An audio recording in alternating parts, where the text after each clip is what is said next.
When I was in college, I was the best procrastinator in the world. I delayed everything I needed to do.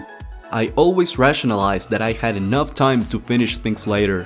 But deep down, I suspected procrastination was a coping strategy to avoid painful truths about myself. By pure chance, while reading a book on productivity, trying to find a solution, I came across an interesting idea.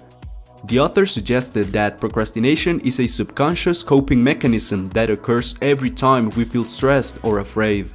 Even worse, procrastination ends up becoming a habit if we don't do something about it. This concept opened my eyes and confirmed my suspicion. Also, if procrastination is a learned habit, it can be broken and replaced by its opposite positive habit, and that's what I did. Procrastination is the habit of postponing things that cause stress and fear.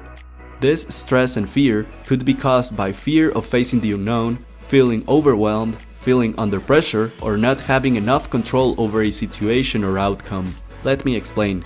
You fear breaking up with your partner because you don't know what's going to happen and how you will feel, so you decide to delay the decision.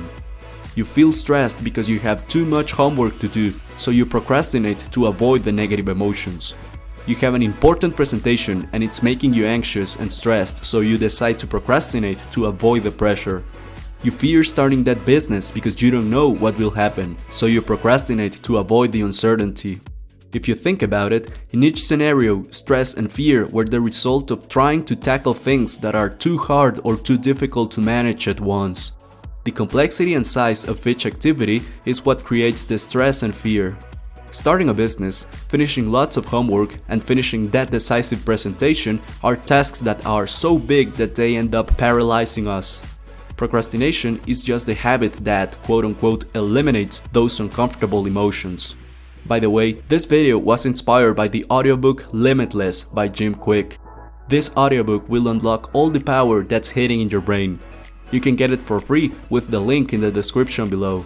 Moving on, there are two antidotes to procrastination. The first one is breaking down the big tasks into very small tasks. Humans are lazy creatures by nature, and we will only do the things that are habitual or that are very easy.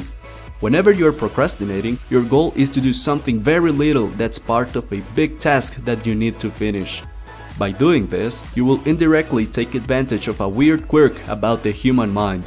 See, our brain doesn't like open loops. For example, if you have homework from 8 classes, you will feel stressed and you will want to procrastinate. But by applying this strategy, you decide to only do 5 out of the 20 math exercises. Surprisingly, your brain doesn't like the fact that there's an open loop because your math homework is not complete. The momentum you created by doing 5 exercises will help you finish more work than you thought. By working on a small action, you are going to break the habit of procrastination. The next time you feel overwhelmed by the size or complexity of a task, break it down into very small pieces and do only the one that you think you can do. This form of dissecting every activity into small pieces and doing the easiest one is the most effective way to beat procrastination. Whether you want to procrastinate because you feel lazy, afraid, or overwhelmed, you will always be able to do super easy things. Once you are active, the momentum will propel you forward and you will be able to get more stuff done than you thought. In the same line, people often procrastinate because they are afraid of failing at the tasks that they need to do. If you constantly suffer from fear of failure, the best remedy to it can be found in this video I made. I will link it in the description below. The second antidote to procrastination is building the habit of taking action. At the end of the day, procrastination is the habit of not doing things. This habit can be broken by building the habit of taking action. That's why I'm such a big proponent of having very clear goals. Every action you take in life has to move you in the direction you want. Without a clear goal, actions can be meaningless. Let's suppose you have a well-established goal. The correct way to build the habit of taking action is to do something every day, no matter how small it is, that moves you towards your goal.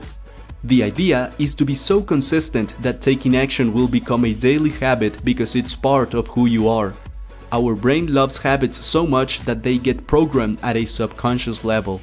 Our brain loves routines so much that the last step of every successfully completed routine is a reward. This reward is the neurochemical dopamine, which is responsible for the feeling of pleasure. Just as you can go from smoking cigarettes to exercising constantly, you can go from procrastinating into taking action every single day.